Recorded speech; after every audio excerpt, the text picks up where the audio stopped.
Global मंथन समाचार channel पर आपका स्वागत है। खबर संख्या 1। इंडोनेशिया पर चीन अमेरिका आमने सामने। दुनिया की दो बड़ी महाशक्तियां अमेरिका और चीन इन दिनों दुनिया की चौथी सबसे अधिक आबादी करीब 30 करोड़ और दुनिया में सबसे बड़ी मुस्लिम आबादी वाले देश इंडोनेशिया पर नजरें गड़ाए हुए हैं।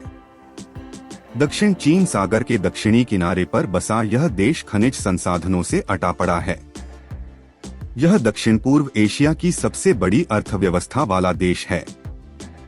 एक रिपोर्ट के मुताबिक पिछले दिनों यानी नवंबर 2022 में जब अमेरिकी रक्षा मंत्री लॉयड जे ऑस्टिन ने इंडोनेशिया का दौरा किया तो उन्होंने वहां अपने समकक्ष इंडोनेशियाई मंत्री पर 36 अमेरिकी लड़ाकू जेट खरीद की डील के लिए दबाव डालना चाहा, लेकिन उन्हें बैरंग खाली हाथ लौटना पड़ा। दरअसल अमेरिकी रक्षा मंत्री के दौरे से कुछ ही दिन पहले इंडोनेशियाई रक्षा मंत्री प्रबोवो सबियांटो ने चीन के रक्षा मंत्री से मुलाकात की थी और दोनों देशों ने संयुक्त सैन्य अभ्यास फिर से शुरू करने का संकल्प लिया था। इंडोनेशिया एक अहम पड़ा। इंडोनेशिया न सिर्फ संसाधनों से भरा एक देश है, बल्कि तेजी से बढ़ती $1 ट्रिलियन इकोनॉमी वाला यह देश वाशिंगटन और बीजिंग के बीच की भूराजनीतिक लड़ाई का एक बड़ा प्रभावकारी फैक्टर है। भूराजनीति में इसके महत्व का अंदाजा इसी से लगाया जा सकता है कि यहाँ करीब 17,500 द्वीप हैं, जिसके पास हजारों किलोमीटर लंबी समुद्री सीमा है। रणनीतिक अवस्थिति के लिहाज से देखें तो इंडोनेशिया आज के दौर में चीन और अमेरिका दोनों के लिए रक्षात्मक जरूरत बन गया है, क्योंकि द्वीपीय देश ताइवान पर दोनों के बीच संघर्ष बढ़े की दशा में इंडोनेशिया एक बड़ा रणनीतिक केंद्र बन सकता है। ताइवान पर चीन और अमेरिका के बीच हाल के दिनों में तनातनी बढ़ी है। अमेरिकी सैनिकों ने पिछले 24 घंटों में ताइवान के पास अपनी पोजीशन लेने जा रही है। इंडोनेशिया का किधर झुकाव? मौजूदा समय में इंडोनेशिया को लुभाने में बीजिंग का पलड़ा भारी पड़ता दिख रहा है, क्योंकि चीन ने इंडोनेशिया की बड़ी आबादी का भरोसा हासिल करने के लिए वहां बड़े पैमाने पर निवेश किया है। चीन ने वहां बड़े पैमाने पर अरबों डॉलर की लागत से कोविड-19 टीकों के शिपमेंट में तेजी लाई है और वहां इंफ्रास्ट्रक्चर डेवलपमेंट में प्रमुखता से भागीदारी निभाई है। खबर संख्या 2। पूर्वोत्तर फतह के लिए भाजपा तैयार। पूर्वोत्तर फतह के लिए भारतीय जनता पार्टी ने उम्मीदवारों के नामों की घोषणा शुरू कर दी है। पार्टी ने नागालैंड विधानसभा चुनाव के लिए 20 नामों का ऐलान किया है। साथ ही मेघालय की सभी सीटों पर उम्मीदवारों के नाम जारी कर दिए हैं। भारत निर्वाचन आयोग की तरफ से जारी कार्यक्रम के अनुसार फरवरी में मतदान प्रक्रिया के बाद 2 मार्च को मतगणना होगी। नागालैंड भाजपा अध्यक्ष तेमजेन इमना अलोंग ने जानकारी दी है कि राष्ट्रीय अध्यक्ष जगत प्रकाश नड्डा की अध्यक्षता में पार्टी की सेंट्रल इलेक्शन कमेटी की बैठक हुई थी। मीटिंग में प्रधानमंत्री नरेंद्र मोदी, केंद्रीय गृह मंत्री अमित शाह, रक्षा मंत्री राजनाथ सिंह समेत चुनाव समिति के सदस्य शामिल रहे थे। जारी सूची के अनुसार प्रदेश अध्यक्ष अलोंग अलोंगता की सीट से ही मैदान में उतरेंगे। उप मुख्यमंत्री यानथुंगो पैटन भी तुई सीट से ही मैदान में होंगे। भाजपा ने दूसरे दलों से भी कई पूर्व विधायकों को टिकट दिया है। इनमें सदर्न अंगामी से क्रोपोल वित्सु और कोरिदांग सीट से इमकोंग एल इमचेन शामिल है। इसके अलावा पार्टी ने पूर्व नौकरशाह काहुली सेमा को भी मैदान में उतारा है। भाजपा ने नागालैंड में नेशनलिस्ट डेमोक्रेटिक प्रोग्रेसिव पार्टी के साथ सीट शेयरिंग के आधार पर अपने हिस्से की सभी 20 सीटों पर नामों का ऐलान कर दिया है। दोनों दल 20:40 के फॉर्मूले पर चुनावी मैदान में उतरने जा रहे हैं। संभावनाएं जताई जा रही हैं कि कांग्रेस की तरफ से शनिवार तक पहली सूची जारी की जा सकती है। राजधानी में हुई बैठक के दौरान पार्टी ने मेघालय की भी सभी सीटों पर उम्मीदवारों के नाम पर मुहर लगा दी है। नागालैंड और मेघालय दोनों ही राज्यों में 27 फरवरी को मतदान होगा, जबकि भाजपा शासित त्रिपुरा में 16 फरवरी को वोट डाले जाएंगे। खबर संख्या 3। अपने ही गढ़ में क्यों हारी भाजपा? महाराष्ट्र में सियासी उथल पुथल के बाद पिछले साल जून के आखिरी दिनों में बनी एकनाथ शिंदे गुट की शिवसेना और बीजेपी सरकार अपनी पहली चुनावी परीक्षा में फेल रही है। विधान परिषद की 5 सीटों पर हुए चुनाव में इस गठबंधन को सिर्फ 1 सीट पर ही जीत मिल सकी है। बीजेपी को सबसे बड़ा नुकसान उसे अपने गढ़ में ही हुआ है। नागपुर से उसके 2 बार के विधायक रहे नागो गरार की करारी हार हुई है। नागपुर शिक्षक एमएलसी सीट पर गरार की जीत की हैट्रिक लगाने को लेकर बीजेपी आश्वस्त थी, क्योंकि वह सीटिंग विधायक थे, लेकिन यहां से महाविकास अघाड़ी के उम्मीदवार सुधाकर अडबाले ने बाजी मार ली है। नागपुर राज्य के उप मुख्यमंत्री देवेंद्र फडणवीस और केंद्रीय मंत्री नितिन गडकरी का क्षेत्र है और राष्ट्रीय स्वयंसेवक संघ का मुख्यालय है। सिर्फ एक पर बीजेपी जीती। इस चुनाव में महाविकास अघाड़ी को 5 में से 3 सीटों पर जीत मिली है, जबकि सत्ताधारी बीजेपी शिंदे गुट गठबंधन अभी 1 सीट ही जीत मिल सकी है। नासिक से निर्दलीय उम्मीदवार सत्यजीत तांबे की जीत हुई है। कांग्रेस के खिलाफ नामांकन करने पर तांबा को पार्टी ने निलंबित कर दिया था। उन्होंने अपने अगले कदम का ऐलान नहीं किया है। महाविकास अघाड़ी के उम्मीदवार अडबाले ने यह कहकर सनसनी फैला दी है कि उसकी जीत के पीछे देवेंद्र फडणवीस का हाथ है। दरअसल फडणवीस ने कुछ दिनों पहले ओल्ड पेंशन स्कीम पर विधानसभा में कहा था कि उनकी सरकार का पुराने पेंशन को लागू करने का कोई विचार नहीं है। माना जा रहा है कि उनके इस बयान से सरकारी नौकरी पेशा लोगों में नाराजगी है।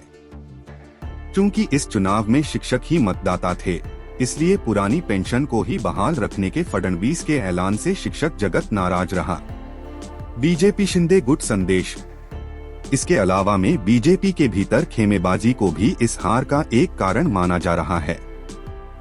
नागपुर में बीजेपी के भीतर एक खेमा नितिन गडकरी का माना जाता है, तो दूसरा खेमा देवेंद्र फडणवीस का माना जाता है। माना जा रहा है कि दोनों गुटों का भीतरी कलह भी इस हार के कारणों में शामिल रहा है। इस इलाके का ओबीसी जातीय समीकरण तेली, माली और कुंबी भी इस हार के लिए जिम्मेदार है। तेली बीजेपी के कट्टर समर्थक रहे हैं, जबकि बाकी दोनों जातियां उसकी विरोधी। अडबाले माली जाति से ताल्लुक रखते हैं। विदर्भ क्षेत्र को बीजेपी का गढ़ कहा जाता है। वहां से बीजेपी की हार चिंताजनक है, क्योंकि अगले साल राज्य में विधानसभा और लोकसभा चुनाव भी होने हैं। ऐसे में यह संदेश जा सकता है कि राज्य में खासकर अपने ही गढ़ में बीजेपी की पकड़ कमजोर हुई है और एकनाथ शिंदे बीजेपी सरकार को जनता ने नकार दिया। खबर संख्या 4। महंगाई के बीच आम जन को बड़ी राहत। आम लोगों को गेहूं के आटे की बढ़ती कीमतों से राहत देने के लिए केंद्रीय भंडार ने आटा 29.50 रुपए प्रति किलोग्राम की दर से बेचना शुरू कर दिया है, जबकि सहकारी संस्थाएं नेफेड और एनसीसीएफ देश भर में 6 फरवरी से समान कीमत पर आटे की बिक्री करेंगी। खाद्य मंत्रालय ने यह जानकारी दी है। एक बयान में कहा गया है कि इन संस्थानों ने गेहूं के आटे को भारत आटा या कोई अन्य उपयुक्त नाम के रूप में ब्रांड करने पर सहमति व्यक्त की है, जिसका अधिकतम खुदरा मूल्य 29.50 रुपए प्रति किलोग्राम होगा। घरेलू बाजार में मुक्त बाजार बिक्री योजना OMSS के तहत बफर स्टॉक से 30 लाख टन गेहूं की बिक्री की प्रगति पर खाद्य सचिव संजीव चोपड़ा की अध्यक्षता में हुई समीक्षा बैठक में यह बात कही गई। मंत्रालय ने कहा, केंद्रीय भंडार ने आज से ही 29.50 रुपए प्रति किलोग्राम के भाव पर आटे की बिक्री शुरू कर दी है। हालांकि एनसीसीएफ और नेफेड 6 फरवरी से 29.50 रुपए प्रति किलोग्राम के भाव से आटे की आपूर्ति करेंगे। एनसीसीएफ को आवंटित इन संस्थानों द्वारा बेचे जाने वाले गेहूं के आटे का MRP या अधिकतम खुदरा मूल्य, हालांकि मौजूदा औसत अखिल भारतीय खुदरा मूल्य 38 रुपए प्रति किलोग्राम से कम है।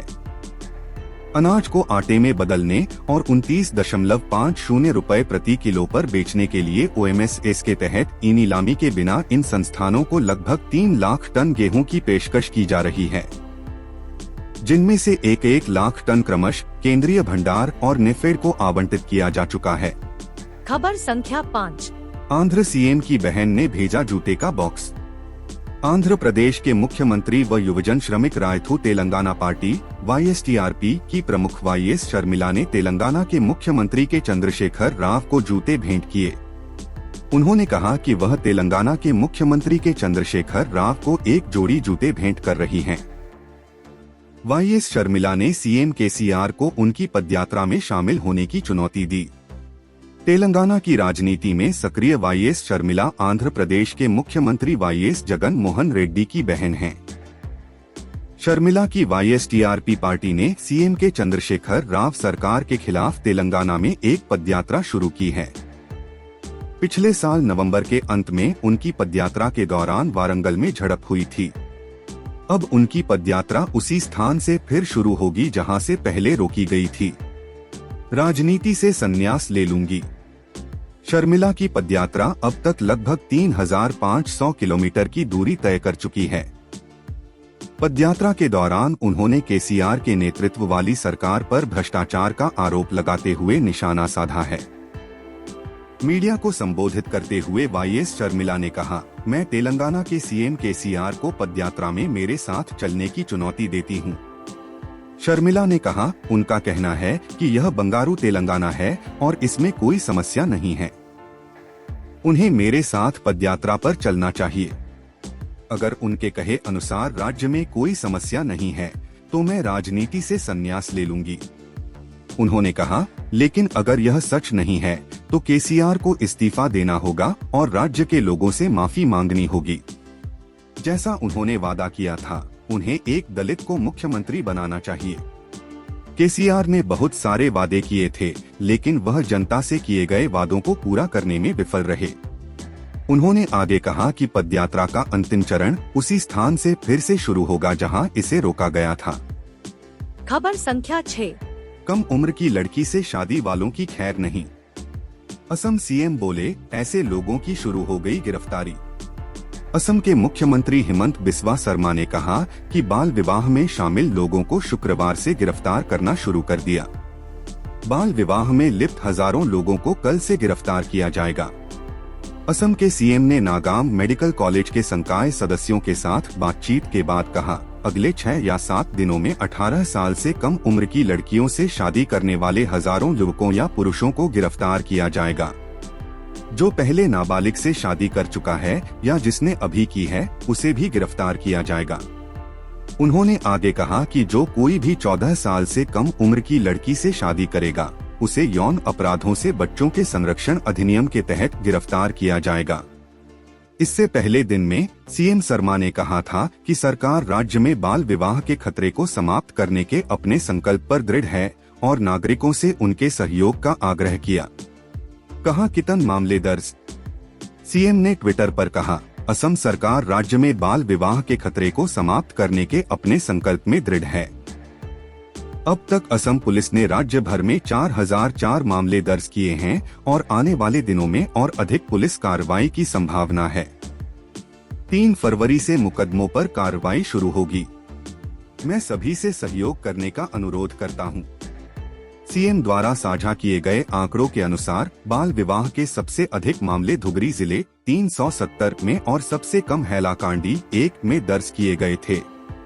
बोंगाई गांव में कुल 123, कछार में 35, दरंग में 125, डिब्रूगढ़ में 75, गोलपारा में 157, पोजई में 255, कामरूप में 80, कोकराझार में 204, नागांव में 113, मोरी गांव में 224 और तमिलपुर में 110 मामले दर्ज किए गए। हजारों पति होंगे गिरफ्तार। इससे पहले असम के मुख्यमंत्री हिमंत ने शनिवार को कहा था कि उनकी सरकार कम उम्र में विवाह और इस दौरान बच्चे के जन्म को रोकने के लिए प्रतिबद्ध है। मुख्यमंत्री की टिप्पणी ऐसे समय आई है जब राज्य सरकार ने बाल विवाह और कम उम्र में मां बनने की परिपाटी को रोकने के लिए सख्त कानून लाने और यौन अपराधों से बालकों का संरक्षण पॉक्सो अधिनियम की धाराओं का इस्तेमाल करने का फैसला किया है। खबर संख्या 7। कॉलेजियम के 18 प्रस्तावों को किया वापस। संसद में कानून मंत्री रिजिजू का जवाब। कॉलेजियम मामले में केंद्र सरकार और सुप्रीम कोर्ट के बीच लंबे समय से विवाद चल रहा है। इस बीच केंद्रीय कानून मंत्री किरेन रिजिजू ने राज्यसभा में इससे जुड़े एक सवाल के जवाब में बताया कि सरकार ने पिछले 3 सालों के दौरान कॉलेजियम के 18 प्रस्तावों को वापस कर दिया था। वहीं सुप्रीम कोर्ट ने 30 जनवरी तक 6 प्रस्तावों को फिर से भेजा। पिछले कुछ हफ्तों में न्यायाधीशों की नियुक्ति के मुद्दे पर कानून मंत्रालय और न्यायपालिका के बीच विवाद जैसी स्थिति बनी रही है।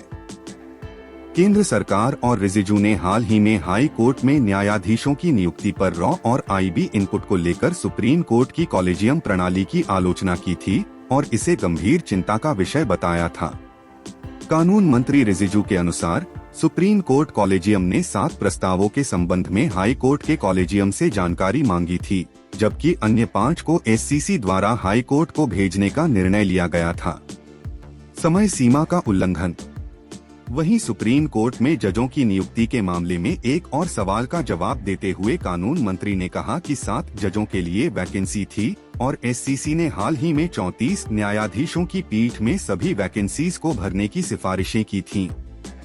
हाई कोर्ट में नियुक्तियों पर रिजिजू के लिखित जवाब में कहा गया, 30/1/2023 तक विभिन्न हाई कोर्ट्स में 1108 न्यायाधीशों की स्वीकृत पदों में 775 न्यायाधीश कार्यरत हैं और उच्च न्यायालयों में न्यायाधीशों के 333 पद खाली हैं। 142 हाई कोर्ट कॉलेजियम द्वारा प्रस्ताव विभिन्न चरणों में हैं। इन 142 में से 4 प्रस्ताव सुप्रीम कोर्ट कॉलेजियम के पास लंबित हैं और 138 सरकार में विभिन्न चरणों में हैं। वहीं 236 रिक्तियां अभी तक हाई कोर्ट कॉलेजियम से प्राप्त नहीं हुई हैं। यह रिक्तियों की सिफारिशें करने के लिए 6 महीने की समय सीमा का उल्लंघन है। 2 नामों की सिफारिश। Chief justice of India DY Chandrachud की अध्यक्षता वाली सुप्रीम कोर्ट कॉलेजियम ने मंगलवार को सर्वोच्च न्यायालय के न्यायाधीशों के रूप में नियुक्ति के लिए 2 नामों की सिफारिश की। कॉलेजियम की सिफारिश ऐसे समय में आई है जब पिछली 5 सिफारिशें जो दिसंबर 2022 में वापस की गई थीं, अब भी लंबित हैं। कॉलेजियम सिस्टम के तहत भारत के मुख्य न्यायाधीश और उनके 4 वरिष्ठतम सहयोगी राष्ट्रपति को सुप्रीम कोर्ट और हाई कोर्ट के न्यायाधीशों के रूप में नियुक्त किए जाने वाले उम्मीदवारों की सिफारिश करते हैं। इसके बाद राष्ट्रपति संविधान के अनुच्छेद 124(2) के तहत उच्च न्यायपालिका में न्यायाधीशों की नियुक्ति की प्रक्रिया निर्धारित करते हैं। खबर संख्या 8। राजद से क्या हुई डील, सच सामने लाए नीतीश। उपेंद्र कुशवाहा बोले, बदतर हो रही जेडीयू की स्थिति। जदयू के असंतुष्ट नेता उपेंद्र कुशवाहा ने मांग की कि राजद और जदयू ने पिछले साल गठबंधन करने का जो फैसला किया था, बिहार के मुख्यमंत्री नीतीश कुमार इसके पीछे के कथित डील की अफवाहों के पीछे की सच्चाई सामने लाएं। कुशवाहा ने यहां एक समारोह में यह बयान दिया। नीतीश द्वारा कुमार राजद के तेजस्वी यादव के अलावा उन्हें एक और उप मुख्यमंत्री के रूप में नियुक्त करने से खारिज किए जाने के बाद से वह नाराज चल रहे हैं। अगर आप दी गई जानकारी से संतुष्ट हैं, तो चैनल को सब्सक्राइब करना ना भूले, साथ ही अपने दोस्तों और रिश्तेदारों को भी वीडियो शेयर करें। धन्यवाद। आपका दिन मंगलमय हो।